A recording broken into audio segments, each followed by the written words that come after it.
आजचं मशीन राहणार आहे रायझन 9चं गेमिंग. तर मित्रांनो, आज जो डेस्कटॉप आहे, पूर्ण डेस्कटॉपचं अजून कॅल्क्युलेशन केलं नाही, पण लगभग 2 लाखाच्या घरात हा डेस्कटॉप जाणार आहे रायझन 9. आणि याचे जे ओनर आहे सुनील पाटील सर, यांनी आपल्याला कॉम्प्रेशन टाकलं, रेट विचारला नाही, त्यांनी डायरेक्ट सांगितलं हे मशीन मला पाहिजे, तुम्ही कधी देशाल आणि कधी येऊ घ्यायला. त्यांनी काल टाकलं, त्यांना म्हणता आज या घ्यायला. त्यांनी रेट वगैरे काही विचारलं नाही, कारण की कस्टमरचा आपल्यावर एवढा ट्रस्ट आहे, तर आपल्या रेट नाही विचारत, आपल्याला काय सांगतं कधी भेटेल. तर मित्रांनो, रायझन 9चा 7900X सिरीजमध्ये प्रोसेसर आहे. आणि सर्वात महत्त्वाचं दुसरं गोष्ट आहे तर मदरबोर्डची. आपण मदरबोर्ड त्यांना दिलेला आहे B85मध्ये मदरबोर्ड दिला आहे त्यांना गिगाबाईटमध्ये. आणि गिगाबाईटचा मदरबोर्ड दिलेला असल्यामुळे आपण त्यांना जे ग्राफिक्स कार्ड दिलेलं आहे ते पण गिगाबाईटमध्ये 5070 12 GB दिलेलं आहे त्यांना 5070मध्ये.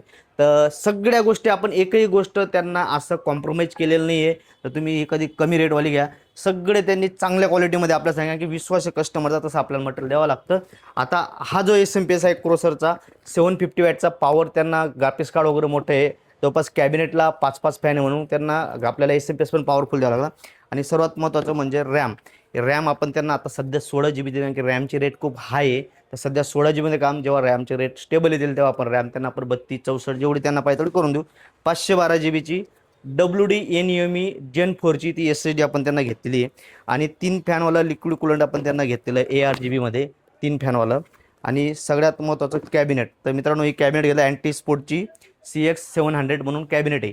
पूर्ण मशीनची माहिती खाली दिलेली आहे, तुम्हाला बी जर घ्यायची असेल तर पूर्ण माहिती वाचा, रेट दिलेले आहेत, पूर्ण माहिती वाचून तुम्हाला मशीन बिल्ड करायचं असेल. याच्या लगभग अमाऊंट 2 लाखाच्या घरात जात आहे. कमी बजेटमध्ये पाहिजे तर आपण कॉम्प्रेशन कमी करून कमी बजेटही देऊ शकतो. नंबर देतो, इन्फॉर्मेशन घ्या आणि अशा मशीनची माहिती वाढायला सर्वांना कॉमेंट फॉलो करा. धन्यवाद.